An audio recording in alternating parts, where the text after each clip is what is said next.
Request from my juniors, मेरा college का junior से बहुत सारा रिक्वेस्ट आया था कि एग्ज़ाम्स भी आ रहा है एंड प्रेजेंटेशन भी उन लोग का चल रहा है, तो अपील को लेके कुछ हम लोग को बताओ बोलकर। सो आई थॉट कि क्यों ना एक वीडियो ही बनाई जाए, बिकॉज हर एक पर्सनली किसी को कॉल करके बताना इट्स वेरी डिफ़िकल्ट एंड मेरा भी एग्ज़ाम्स आ रहा है तो मेरे पास इतना टाइम नहीं है, but I also want to help them. So I thought कि एक वीडियो ही क्यों ना बनाए। तो आज हम ये वीडियो में जो जनरल कंसेप्ट है अपील का उसको हम जानेंगे एंड साथ ही साथ कौन सा सेक्शन से लेकर कितना तक और कौन कौन सा ऑर्डर में क्या क्या आया है उसको हम इन शॉर्ट में जानेंगे। बट अगर आप एक बार कंसेप्ट जो जनरल कंसेप्ट है वो क्लियर हो गया बोलने से आपको ऑर्डर्स एंड जो सेक्शन से रिलेटेड टू दी अपील आपको समझने में काफ़ी आसान हो जाएगा। तो सबसे पहले हम लोग ये देखता है कि अपील का मतलब क्या है। सो अंडर सीपीसी में अपील का कहीं में भी अपील का मीनिंग को डिफाइन नहीं किया गया है, बट हम लोग अगर हम लोग जब अपील का मीनिंग बोलने जाने से तब अपील का मीनिंग ये होता है कि जब कोई भी एक पर्सन जिसके अगेंस्ट में जजमेंट आया हो या अगेंस्ट में नहीं होकर सपोर्ट में भी जजमेंट आया हो और उसको वो जजमेंट से सेटिस्फेक्शन नहीं मिल रहा है तो वो सुप्रीरियर कोर्ट में अपील फाइल कर सकता है उसी केस के रिलेटेड में। यहाँ पे जो फॉर एग्जांपल हम लोग के पास में सिविल कोर्ट होता है, तो अगर उसका अपील फाइल करना होने से हम लोग डिस्ट्रिक्ट कोर्ट में जाके फाइल करेगा। एंड अगर डिस्ट्रिक्ट कोर्ट में अगर जो अपील फाइल किया है उससे हमें सेटिस्फेक्शन नहीं है तो हाई कोर्ट में जाएंगे एंड हाई कोर्ट का जो सुपीरियर कोर्ट होगा वो जो सुप्रीम कोर्ट होगा। तो इस तरह से एक अपील फाइल किया जाता है। And in section 96 of CPC में ये भी बोला गया है कि appeal can file only in original degree, मतलब कि जो कोर्ट से जो फाइनल डिसीजन आया है या जजमेंट दिया गया है उसको ही लेकर आप अपील फाइल कर सकते हैं। फॉर एग्जांपल मेरा और मेरा भाई का बीच में जो एक प्रॉपर्टी का डिस्प्यूट चल रहा था जो कि डिस्ट्रिक्ट कोर्ट में चल रहा था एंड वहाँ पे ये जजमेंट दिया था कि ओके ठीक है, ये प्रॉपर्टी को आप दोनों के बीच में इक्वली डिवाइड किया जाएगा। बट वो जजमेंट में ये नहीं बताया कि किस तरह से एग्जीक्यूट करेगा ये प्रॉपर्टी को डिवाइड करने के लिए। एंड यहाँ पे हम जो सेटिस्फाइड नहीं हुआ है एंड हम जो सुपीरियर कोर्ट में जाके, जैसे कि डिस्ट्रिक्ट कोर्ट का सुपीरियर कोर्ट जो हाई कोर्ट में होता है, तो हम हाई कोर्ट में जाके हम एक अपील फाइल नहीं कर सकता है कि ये जजमेंट से हम जो सेटिस्फाइड नहीं है बोलकर, बिकॉज जो हम लोग का लोअर कोर्ट का उसका जजमेंट में सिर्फ ये बताया गया था कि हम लोग का जो प्रॉपर्टी है उसको इक्वली डिवाइड किया जाएगा, बट किस तरह से एग्जीक्यूट करेगा उसको नहीं बताया गया। In simple word appeal can file only in final decree not in preliminary degree, मतलब कि जो फाइनल डिग्री होगा उस पर ही अपील फाइल किया जा सकता है। एंड सेक्शन 372 ऑफ सीआरपीसी में ये भी बोला गया है कि अपील जो हम लोग का फंडामेंटल राइट नहीं है, ऑल्सो इसको हम लोग इनहेरिट नहीं करते हैं, हम लोग का ये जो फंडामेंटल राइट नहीं है, बट अपील जो एक स्टेचुरी प्रोविज़न है, मतलब कि अगर जहाँ पे स्टेट्यूट में लिखा होगा तभी ही जाके अपील फाइल कर सकता है। कुछ कुछ केसेस में अपील फाइल नहीं कर सकता है एंड कुछ कुछ केसेस में अपील फाइल किया जा सकता है। Now who can file an appeal, तो according to CPC any party जो एनी पार्टी जो कि जजमेंट से सेटिस्फाइड नहीं है, ऑल्सो जो भी पार्टी जिसके अगेंस्ट में हो या इवन जिसके सपोर्ट में भी जो जजमेंट आया हो उसको सेटिस्फाइड नहीं है बोलने से वो जाके अपील फाइल कर सकता है। फॉर एग्जांपल मेरा भाई को किसी ने मर्डर मेरा भाई को किसी ने मर्डर कर दिया एंड साथ ही साथ में उसको जजमेंट आया कि जो कन्विक्ट है, जो मर्डरर है उसको 15 साल का सज़ा दे दिया। तो देखने से तो ये तो मेरा ही सपोर्ट में जजमेंट आया ना, बट हम जो ये 15 ईयर का जो सज़ा दे उससे हम सेटिस्फाइड नहीं है। हम जो ये बोल रहे हैं कि एटलीस्ट 20 ईयर तक इसको सज़ा देना चाहिए बोलने से ये भी मेरा सपोर्ट में आया ना, तो तब भी हम जाके एक फ़ाइल कर सकता है इवन जो जजमेंट मेरा सपोर्ट में भी आया बोलने से। एंड साथ ही साथ जो एग्रीव्ड पर्सन है, एग्रीव्ड पार्टी, मतलब कि जो भी डिससेटिस्फाइड है जजमेंट से वो फाइल कर सकता है। तो ये दो पर्सन जो फाइल कर सकता है, जो सिचुएशन है जहाँ पे फाइल कर सकता है। And essential element of appeal, यानी कि कौन कौन सा एलिमेंट जो एसेंशियल है एक अपील फाइल करने के लिए। तो सबसे पहला जो aggrieved person, as I told you, जो प्रीवियस में हम पॉइंट में बोला है, जो भी डिससेटिस्फाइड है जजमेंट से उसको बोलते हैं एग्रीव्ड पर्सन, वो भी जाके फाइल कर सकता है। एंड अगर उसके बाद में जो सेकंड पॉइंट है, must be decision given by the judicial authority, मतलब कि जो भी एक डिसीज़न या जजमेंट होना पड़ेगा कोर्ट से, जो जूनियर का जो लोअर कोर्ट है उससे होना पड़ेगा, तभी जाके अपील फाइल कर सकते हैं। तो ये जो है जो एसेंशियल एलिमेंट ऑफ अपील में ये दो ही है, तो इसको भी आप अच्छा से याद कर लीजिएगा। इट्स सिंपल, एक एग्रीड पर्सन होना पड़ेगा एंड दूसरा एक डिसीजन या जजमेंट होना पड़ेगा। एंड ऑल्सो जो कि बहुत ही इम्पोर्टेंट है, ये अपील जो एक कंटिन्यूएशन ऑफ ए सूट है, ये जो न्यू सूट नहीं है। फॉर जस्ट एग्जाम्पल कि मेरा भाई हम दोनों का जो डिस्ट्रिक्ट कोर्ट में जो केस चल रहा था, उसको ही लेके जाकर हम जो सुपीरियर कोर्ट है वहाँ में जाके हम केस उसमें जाके हम अपील कर सकते हैं। हम नया से एक सूट फाइल नहीं कर सकता है कि मेरा भाई मेरा भाई हम दोनों का प्रॉपर्टी का डिस्प्यूट चल रहा है बोलकर हम एक सुपीरियर कोर्ट में अपील फाइल नहीं कर सकते। बट जो लोअर कोर्ट से जो जजमेंट आया है उसी को ही लेकर हम एक सुपीरियर कोर्ट में बोल सकता है कि ये डिसीजन से हम सेटिस्फाइड नहीं है बोल के। तो ये कंटिन्यूएशन ऑफ ए सूट है, ये it's not a new suit. So this is very important, इसको आप याद करिएगा। एंड सुपीरियर कोर्ट का पावर होता है कि वो अपील को रिवर्स मतलब कि अपोजिट कर सकता है या मॉडिफाई कर सकता है या रिजेक्ट भी कर सकता है जो लोअर कोर्ट जो डिसीजन लिया था।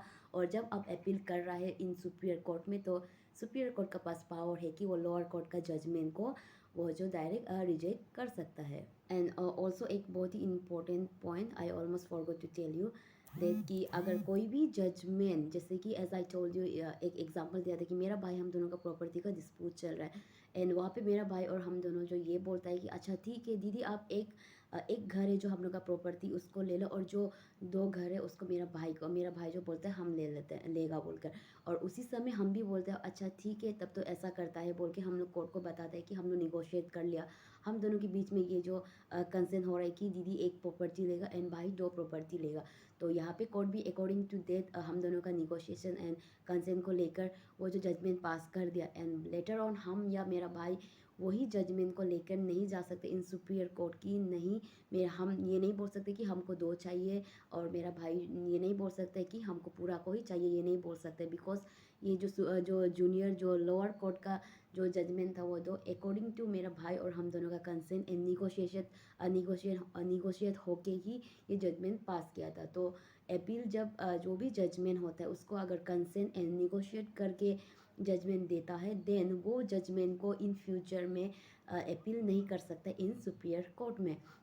एंड यहाँ पे एक फर्स्ट अपील होता है एंड सेकेंड अपील होता है। तो in simple word first appeal तब होता है जब हम फर्स्ट टाइम जस्ट ऐसा समझ लो कि हम फर्स्ट टाइम मेरा लोअर कोर्ट से लेके हम सुपीरियर कोर्ट में जा रहे हैं। फॉर एग्जांपल डिस्ट्रिक्ट कोर्ट में मेरा केस था, तो उससे हम सेटिस्फाइड नहीं हो के हम हायर कोर्ट में चला गया, तो उसको बोलता है first appeal. And second appeal जो कंटिन्यूसली जो डिस्ट्रिक्ट कोर्ट से लेके हम हाई कोर्ट में गया था एंड हाई कोर्ट का भी जो जजमेंट था जिसमें हम अपील किया था उसको भी हम सेटिस्फाइड नहीं है, तो हम उसको उससे भी हाई कोर्ट से भी बड़ा एक सुपीरियर कोर्ट में ले जा रहे हैं, जैसे कि हो गया सुप्रीम कोर्ट, तो उसको बोलता है सेकेंड अपील।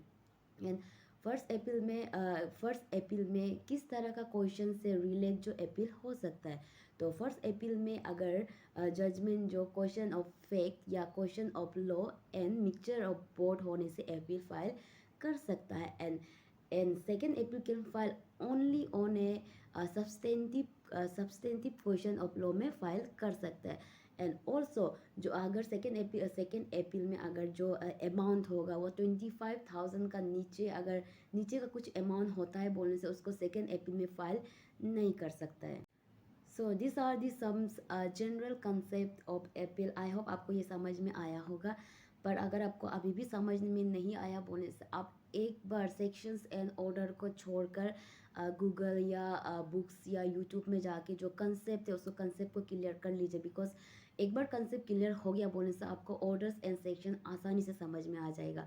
तो यहाँ पे हमें कुछ जो ऑर्डर्स एंड जो सेक्शंस है रिलेटेड टू दी अपील उसको हम यहाँ पे बता देगा, आप एक बार जाके आसानी से उसको ढूंढ लीजिएगा। तो सबसे पहला है section 96 to 99A with order 41 deal करता है ओरिजिनल डिग्री से।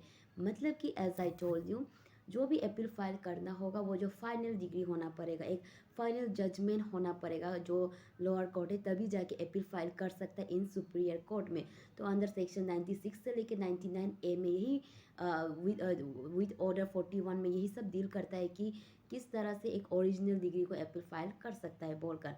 एंड दूसरा है section 100 to 103 with order 42 deal करता है अपील फ्रॉम एपिलियन डिग्री, जो कि बात करता है सेकेंड अपील का। मतलब कि जो भी एपिलियन डिग्री मतलब जो फर्स्ट डिग्री फाइल करने का बाद जब दूसरा डिग्री जो दूसरा अपील हम लोग जब सुप्रीरियर कोर्ट में फाइल करने जाता है उसको बोलता है appellant degree. So section 100 to 103 with order 42 में ये सेकेंड अपील का ही बात किया गया है। And section 104 to 106 with order 43 deal with appeal from order, मतलब कि ऑर्डर जजमेंट से किस तरह से आप अपील कर सकता है उसको 104 से लेके 106 विथ ऑर्डर 43 में बात किया गया है। And section 107 to 108 deal with the general provision, मतलब कि जो जो अपील में अपील करना होगा तो किस किस तरह से प्रोविज़न्स है उसके लिए, तो अंडर सेक्शन 107 to 108 में इसको बताया गया है। And section 109 to 112 with order 45 deal with appeal to Supreme Court, मतलब कि जो डिस्ट्रिक्ट कोर्ट से हम लोग हाई कोर्ट चला गया था अपील करने के बाद, उसके बाद जब हाई कोर्ट से भी हम लोग को सेटिस्फाइड नहीं है, सेटिस्फेक्शन हो रहा है बोलने से, तब हम लोग किस तरह से सुप्रीम कोर्ट में जाके हम लोग का सेकेंड अपील को फाइल कर सकता है। तो उसको 109 से लेके 112 में डील किया गया है विथ ऑर्डर 45। एंड आप शायद ध्यान दिया होगा कि हम लोग ऑर्डर 41, 42, 43 एंड 45 का बात किया गया, पर 44 का बात नहीं किया गया है। तो 44 में ये बोला गया है कि 44 deal with the appeal by indigent person, मतलब कि इंडिजिन पर्सन मतलब कि जो फाइनेंशियली वीकर सेक्शंस है, जो कि एक एडवोकेट एफोर्ड नहीं कर पाता है, जो भी लीगल प्रोसीजर्स होता है उसका प्रोसीडिंग होता है उसका फ़ी को अफोर्ड नहीं कर पाता है। तो ऑर्डर 42 में ये डील किया गया, ये सब कुछ प्रोविजंस बताया गया है कि एक इंडिजिन पर्सन जो किस तरह से अपील फाइल कर सकता है जब उसके पास में एक एडवोकेट भी अफोर्ड करने का उसके पास में पैसा नहीं होता है। Because as we all know that ना कि जो एक पर्सन को किसी भी कोर्ट में जाने से एक लीगल पर्सन ही रिप्रेजेंट कर सकता है जो कि एक एडवोकेट होता है।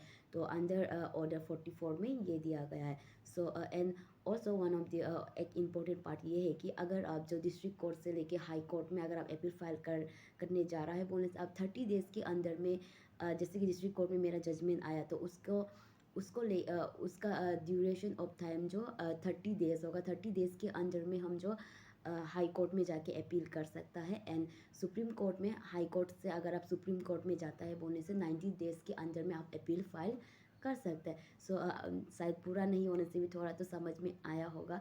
So thank you so much for watching. And also आप एक बार जहाँ में भी अगर आप क्लियर नहीं हुआ बोलने से एटलीस्ट आप एक बार कंसेप्ट क्लियर कर लीजिए। कंसेप्ट क्लियर करने के बाद यहाँ में जो हम सेक्शंस एंड ऑर्डर बताया है उसको एक बार आप सीरियल वाइज नोट डाउन कर लीजिए।